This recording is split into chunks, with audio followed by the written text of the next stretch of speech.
நியாயாதிபதிகள் 8ஆம் அதிகாரத்துக்கு.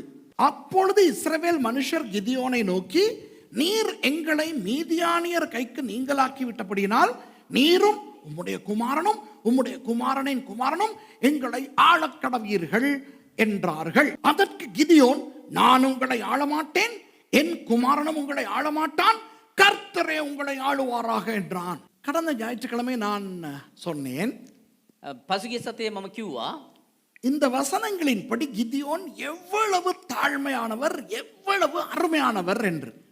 தேவனுக்கு மாத்திரமே மகிமையை கொடுக்க விரும்பின ஒரு மனுஷன். கிதியோன் கடைசி வரை உண்மையுள்ளவராய் இருந்துவிட்டு தான் மரித்தார்.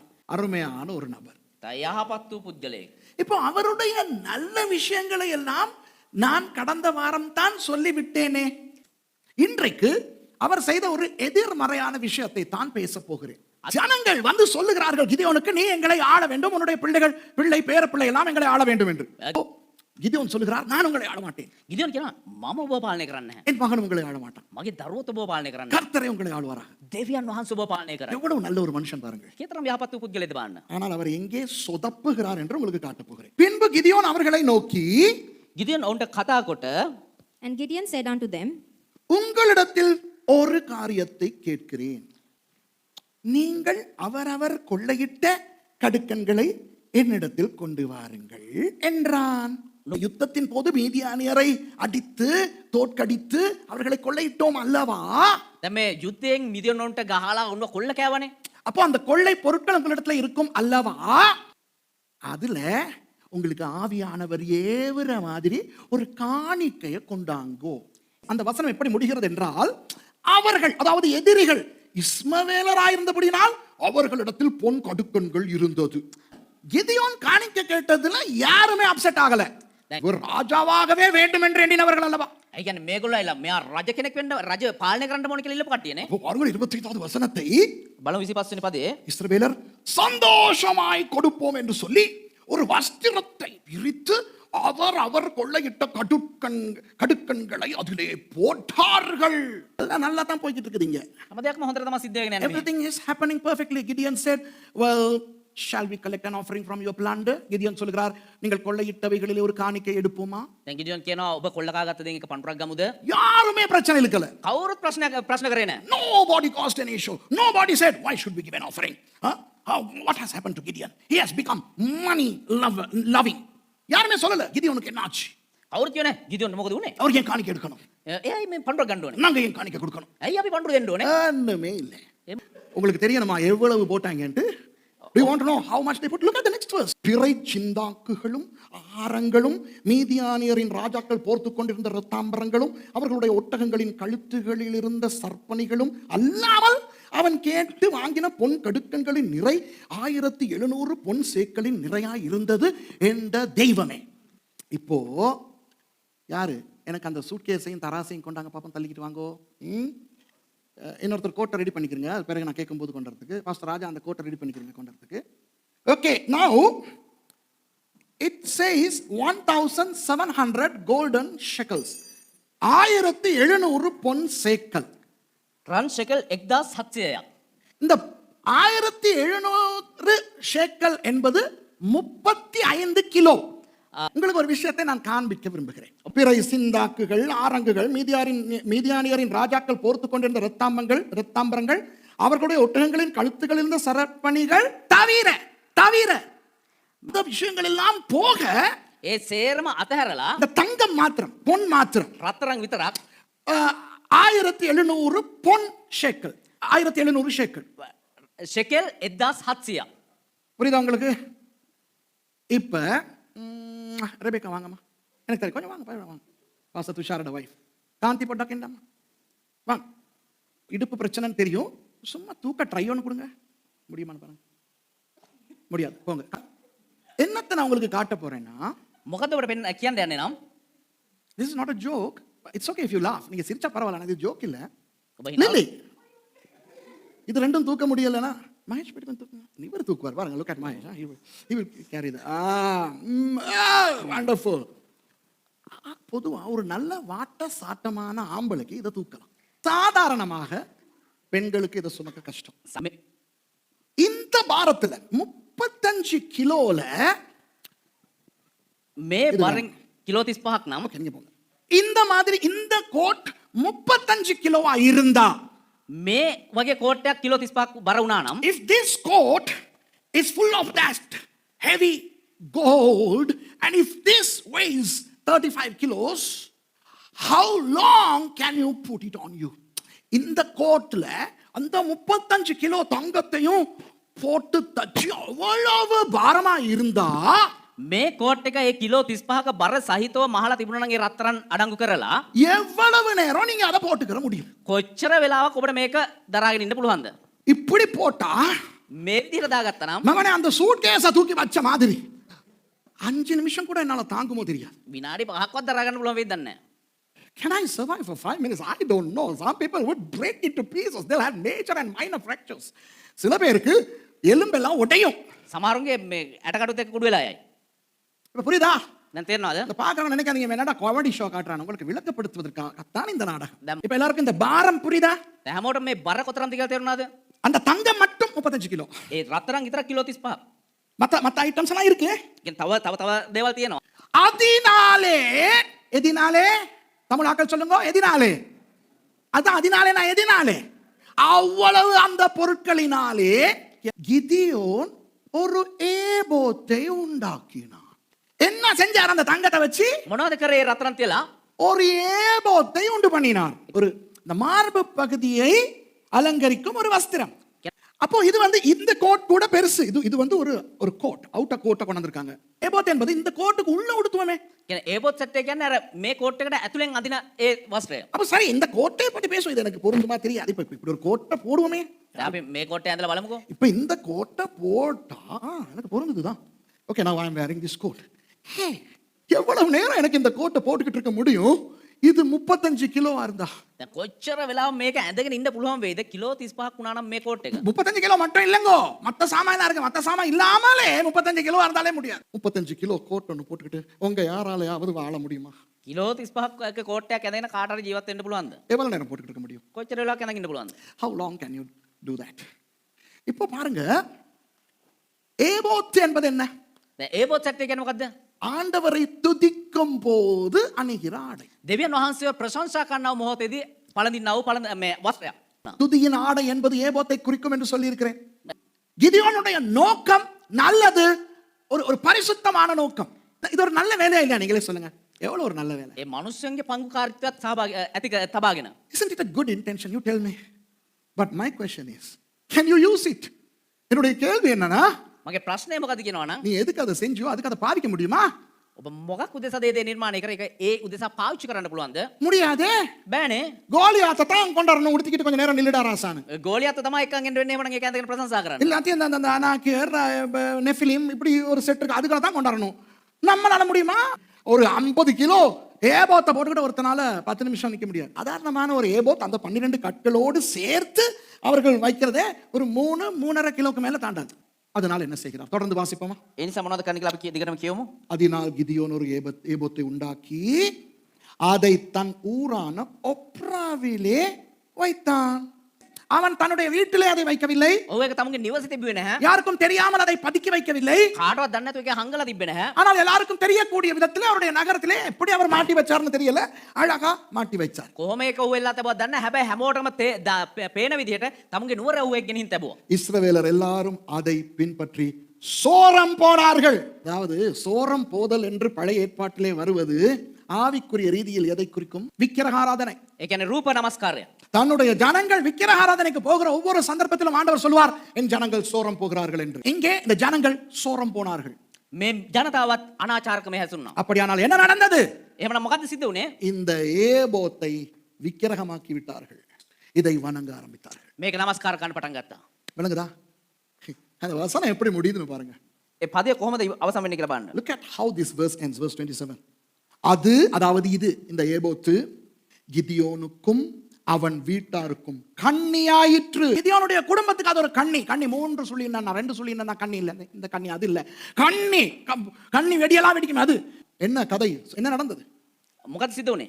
கிதியோனுக்கு 71 மகன்மார் இருந்தார்கள். 70 சட்டப்படி 1 கிதியோன் செத்ததுக்கு பிறகு ගිදියොන් මලාට පසුව அந்த அவன் இருக்கிறானே அந்த கள்ளன் கள்ளன் அல்ல அந்த அந்த அந்த கள்ளப்பண்டாட்டியனுடைய மகன் இருக்கிறானே අර නීති අනුකූල නොවන දරුවා ඉන්නවනේ. அவன் பேர் அபிமெலெக். ඔහුගේ නම අබිමෙලෙක්. That fellow's name was Abimelech. He invited his 70 brothers. 70 சகோதரர்களையும் கூப்பிட்டு ඔහු තමුන්ගේ සහෝදරයන් 70 දෙනාට කතා කරලා ஒரு கல்லு பாறையில போட்டு அவ்வளவு பேரையும் கொன்னுட்டான். அது எவ்வளவு ஒரு வேதனையான ஒரு விஷயம் பாருங்க. ඒක කොයිතරම් දුක්බර කාරණාවක් කියලා බලන්න. 70 மகன்மார். පුත්‍ර 70 நல்ல நேரம் கிதியோன் உயிரோட இல்ல அது நடக்கும்போது. அப்புறம் 3 வருஷம் அபிமெலெக்கு அவங்கள ஆட்சி செய்தாரு. ඊට පස්සේ අවුරුදු 3ක් තිස්සේ අබිමෙලෙක් වුණ පාලනය කරා. அதுக்கு பிறகு அவருடைய தலையில ஒரு பொம்பளை கல்ல தூக்கி போட்டுருச்சு. தன்னுடைய ஆயுததாரியை பார்த்து இவன் சொல்றான், இந்த பொம்பளை என் தலைக்கு ஒரு கல்லு போட்டுருச்சு. இப்போ சரித்திரம் சொல்லும் ஒரு பெண் இவனை கொன்றாள் என்று, தம்பி நீ அந்த வாள் எடுத்து என்னை குத்தி கொன்றுடா. අයෝ අර කාන්තාව මගේ ඔළුවට ගලක් අතහැරියානේ. ඉතිහාසයේ සඳහන් වෙයි එක ගෑණියක් නිසා මම මැරුණා කියලා, ගෑණියෙක් මාව මැරුවා කියලා. ඒ නිසා ඔබ මාව මරන්න කියලා කිව්වා. அந்த ஆயுததாரி இவனை கொல்றான். ඊට පස්සේ මේ ආයුධ දරන්න ඌව මරා දමනවා. அப்ப கிதியோனுடைய முழு பிள்ளைகள் அத்தனை பிள்ளைகள் இருந்தும் ஒருத்தனாவது நல்லா இருந்தானா? தன்னையும் அவரையும் அவருடைய அந்த முழு தேசத்தையும் அந்த ஏபோத்து ஒரு கண்ணியாக்கி விட்டது. அன்பானவர்களே, இன்றைக்கு ஒரு கூத்து நடக்கிறது. ප්‍රේමන්තනේ අද එක පිස්සු නැටලා සිද්ධ වෙනවා. நான் பயமில்லாம சொல்றேன். இது பயமில்லாம நீங்க இது லைவ்ல போகுது. இது சம்பந்தப்பட்ட பாஸ்டர் நீங்க பார்த்துக்கிட்டு இருந்தாலும் உங்களுக்கு என்ன வெட்டி திக்கிற மாதிரி கோபம் வரணும். இப்படி ஒரு சிடி எடுத்துக்கிறாங்க. මෙහෙම CD එකක් ගන්නවා. இவர் பாட்டு பாடி ஒரு டிவிடி செஞ்சிருக்கிறார். So somebody comes for prayer. ஜெபத்துக்கு வராங்க யாராவது. දැන් කවුරු හරි එනවා යාඥා කරගන්න. வயித்துல வலி. அப்ப நான் தான் அந்த விசுவாசி.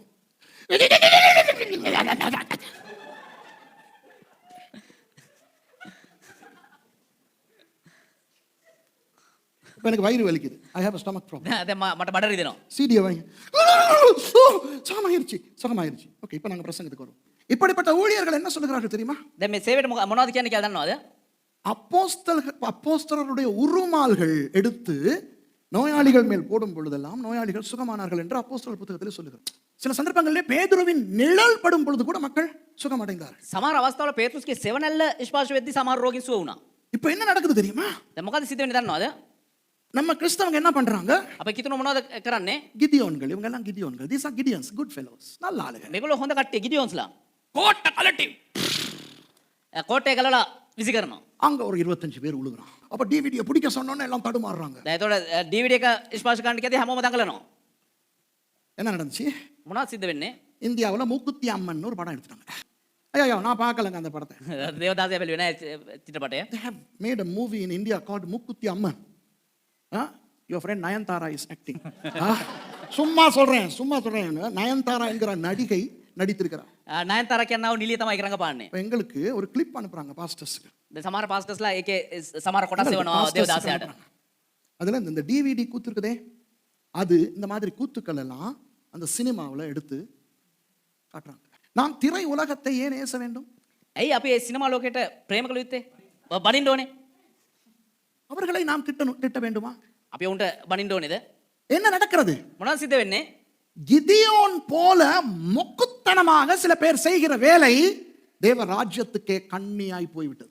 The court வீசுற பாஸ்டர் மாற நான் குற்றம் சொல்லல. இந்த சிடி கொடுக்கிற டிவிடி கொடுக்கிறவங்க எல்லாம் நான் குற்றம் சாட்டல்ல. ඒ DVD දෙන ඒ දේවදාසෙන් වැරදි කතා කරනව නෙමෙයි. மற்றவர்களை குற்றம் சாட்ட நான் யார்? குற்றம் சாட்டுகிற வேலையை செய்யறதுக்கு ஒரு சூப்பர் ஆள் இருக்குது. அதுதான் பிசாசு. அவன் வேலையை நம்ம ஏன் செய்யணும்? චෝදනා කරන වැඩේ කරන්න නියම පුද්ගලෙක් ඉන්නවා. ඒ තමයි යකා. அப்ப இப்ப என்ன செய்கிறேன்? கிதியோன்கள் எப்படி நல்ல ஏபோத்துக்களை கண்ணீர்களாக்குகிறார்கள்.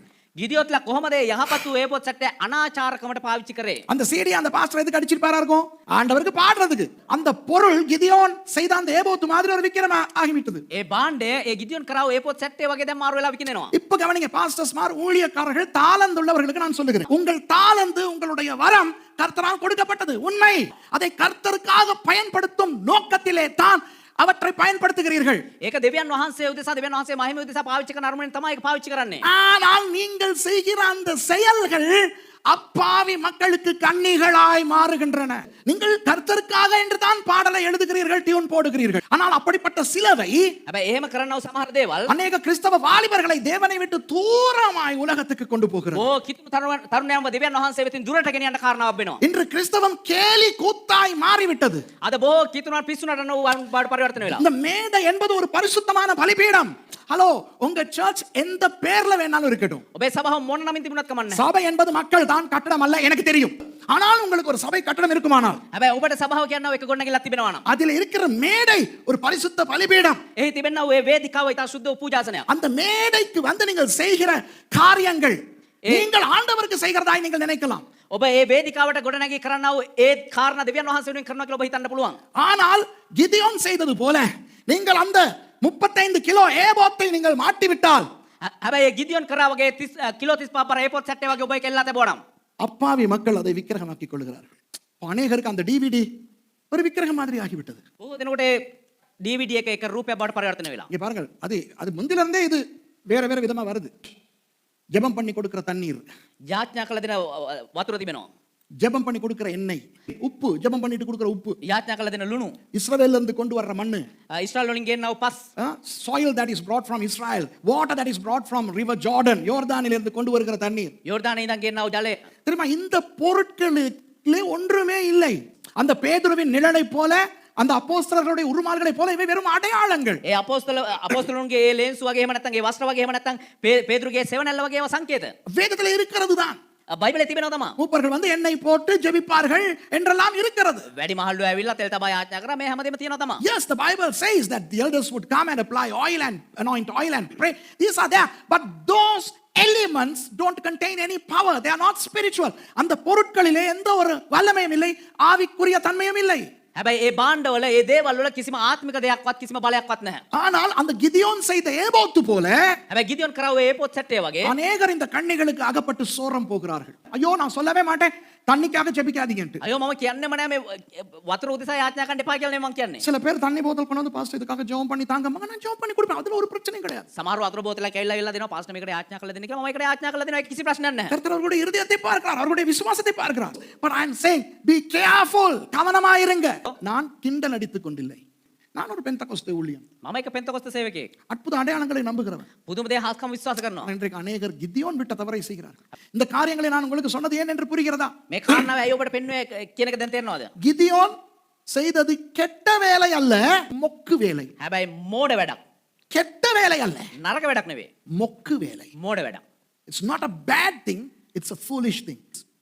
கெட்ட வேலை செய்யாத அநேக கிறிஸ்தவர்கள் மொக்கு வேலை செய்கிறார்கள். නරක වැඩ නොකරන බොහෝ කිතුණුවන් මෝඩ වැඩ කරනවා. இந்த ஊழியக்காரர்கள் அநேகர், இந்த விசுவாசிகள் இவங்க எல்லாம் விபச்சாரம் பண்ணிக்கிட்டு இல்ல. මේ සේවකයෝ මේ කිතුණුව හැමෝම මේ අනාචාරකම් කරගෙන නෙමෙයි ඉන්නේ. இவர்கள் வேறு பாவங்கள் செய்து கொண்டில்லை. මේගොල්ලෝ වෙනත් පව් ක්‍රියාවන් කරගෙන නෙමෙයි ඉන්නේ. ஆனால் இவர்கள் மொக்கு வேலை செய்கிறார்கள். හැබැයි මේගොල්ලෝ මෝඩ වැඩ කරනවා. நல்லா கவனிங்க. හොඳට අවධානය දෙන්න. ஏபோத் எதை குறிக்கும்? ඒපොත් සැටේ මොකක්ද සංකේතවත් කරන්නේ? What does ephod symbolize? Praise, துதி. ප්‍රශංසාව. ஆண்டவரை துதிக்க என்ற அந்த விஷயத்தை வைத்துத்தான் இன்றைக்கு கிதியோனின் ஏபோத்துக்கள் கிறிஸ்தவ உலகத்துக்குள்ளே வந்து கொண்டிருக்கின்றன. இன்றைக்கு கர்த்தருக்காக பாடுகிறேன் என்று பாடுகிற அநேகர் தங்களுக்கு பணமும் புகழும் சேர்த்து கொண்டிருக்கிறார். இன்றைக்கு யூடியூபுக்கு போனா, ஃபேஸ்புக்கு போனா நிறைய இந்த புகழ் ஈர்ப்பதை பார்க்கக்கூடியதா இருக்கு. நான் குறை சொல்லல, මම අඩුපාඩුකම් කියනවා ஏன் பாட்டுகளும் வருதே யூடியூப்ல. දේවදාසයාගේ ගීතිකත් එනවා YouTube එකේ. நாங்களும் தானே ஃபேஸ்புக்ல போட்டு பாடுறோம். මමත් මේ Facebook එකේ දාලා ගායනා කරනවානේ. அப்ப போடக்கூடாதா மத்தவங்க? එහෙනම් අනිත් අය දාන්න හොඳ නැද්ද? If my songs are there on YouTube and Facebook, shouldn't others also post? No, that's not what I'm saying. Be careful, கவனமாயிருங்கள். මම කියන්නේ පරිස්සම් වෙන්න. தேவையில்லாதது வேண்டாம், அதுதான் சொல்றேன். யாருமே இருக்கலையே கிதியோனுக்கு சொல்றதுக்கு. කවුරුත් හිටියේ නෑනේ ගිදියොන්ට කියන්න. இவ்வளவு பாரமான ஏபோத்து யாரப்பா போட முடியும்? මෙච්චර බර ඒපොත් සැටේ කවුද අනේ දාන්න යන්නේ? செய்தார், කරා தனது ஊரிலே ஓப்ராவிலே மாட்டினார். எல்லாரும் அதை வணங்க தொடங்கிட்டாங்க. හැමෝම ඒක නමස්කාර කරන්න පටන් ගත්තා. எனக்கு கவலையா இருக்கிறது. ඒක ඉතා වේදනාසහගත දෙයක්. பாருங்க எப்படி முடியுதுன்ட்டு. කොහොමද අවසන් කරන්න කියලා බලන්න. அது கிதியோனுக்கும் அவன் வீட்டாருக்கும் கண்ணியாயிற்று. உங்களுடைய தாளந்துகள், ඔබේ ටැලන්ටයන්, திறமைகள், ඔබේ හැකියාවන්, வரங்கள் ඔබේ දීමනා யாருக்கும் கண்ணியாய் போகக்கூடாது. இப்போ ஆண்டவர் உங்களுக்கு ஒரு அன்பான எச்சரிக்கை கொடுக்கிறார். එහෙනම් දැන් දෙවියන් වහන්සේ ඔබට ඉතා ප්‍රේමණීය අවවාදයක් දෙනවා. கவனமாயிருங்கள். இப்போ இந்த தலைப்புகள், அந்த ரெவரண்ட், டாக்டர், பிஷப், இதெல்லாம் நல்லது. ඔය තනතුරු රෙවරන්ඩ් බිෂොප් ඒ හැම දෙයක්ම හොඳයි. ஆனால் அவை அநேகருக்கு கண்ணியாய் போய்விட்டது. හැබැයි ඒ බොහෝ දේවල් අනාචාරකමට හැරිලා. அது விக்கிரகமாய் போய்விட்டது. ඒවා රූප බවට පරිවර්තනය වෙනවා. பைபிள் காலேஜ் படிக்கிறது நல்லது. බයිබල් විද්‍යාල වල ඉගෙන ගන්න එක හොඳයි. ஆனால் பட்டம் பாரங்கள் இன்றைக்கு சிலருக்கு கண்ணியாய் போய்விட்டது. சில பாஸ்டர்மார் இன்னும் இன்னும் இன்னும் இன்னும் என்று ஜனங்களை வேற வேற சர்ச்ல இருந்தும் களவெடுக்கிறாங்க. தங்களால சுமக்க முடியாத பாரத்தை சுமந்துக்கிட்டு இருக்கிறாங்க. සමහර දේව දාසයෝ ආද තව කියලා වෙනත් සභාවලුත් තමුන්ට ඇදහිලිවන්තයෙන් එකතු කරගන්න තමුන්ට දරා ගන්න බැරි තරමට. இன்னும் இன்னும் கிளைகள் தொடங்கி தொடங்கி மேனேஜ் பண்ணிக்க முடியாது, சமாளிக்க முடியாது. அந்த கிதியோன் ஏபோத்து மாதிரி சுமக்க முடியாத பாரங்களை ஊழியத்துல சுமந்து தடுமாறிக்கிட்டு இருக்கு. இப்போ ஏபோத்து தப்பானதா? ඒ පොත්තේ වැරද්දක්ද? Is an ephod wrong? No, that's wonderful. It's praise to God. ஏபோத்து என்பது அருமையானது, அது தேவனுக்கான துதி. ඒ පොත්ත ඒක යහපත් උදේ දෙවියන් වහන්සේට ප්‍රශංසාව කියන්නේ. ஆனால் 35 கிலோ ஏபோத்து தேவையா? හැබැයි කිලෝ 35ක ඒ පොත් සෙට්යක් අවශ්‍යද? But do we need a 35 kilo ephod? Gideon needed. கிதியோனுக்கு தேவைப்பட்டது. ඉදියොන්ට අවශ්‍ය වුණා. உடுத்தினாரா? ඇන්දද? இல்ல யாராவது ஒரு லேவியருக்கு கொடுத்தாரா உடுத்துடான்ட்டு? එහෙම නැත්නම් කාටවත් ලෙවි කෙනෙකුට දුන්නද මේක අඳින්න කියලා? கொடுத்திருந்தா எவனாவது உடுத்தி இருக்க முடியும்? இல்ல முடியாது, அது அதிக பாரம். නෑ ඒක ඉතා බරයි අඳින්න බෑ. மாட்டுனாங்க. එල්ලලා තැබුවා. நோக்கம் நல்லது. අරමුණ යහපත්. எல்லாரும் சேர்ந்து ஆண்டவருக்கு நன்றி செலுத்தும் முகமாகத்தான் செய்தார்கள். அது ஒரு கண்ணியாய் மாறியது. ඒක එක අනාචාරකම බඩ மர මලපත බඩ පරිවර්තනය වුණා. அது ஒரு விக்கிர ஆராதனையாய் மாறியது. ඒක රූප වන්දනාව බඩ පරිවර්තනය වුණා. ஆவிக்குரிய விபச்சாரமாய் மாறியது. ඒක ආත්මික අනාචාරකම බඩ පරිවර්තනය වුණා. நான் முடிக்கிறேன். මම අවසන් කරනවා.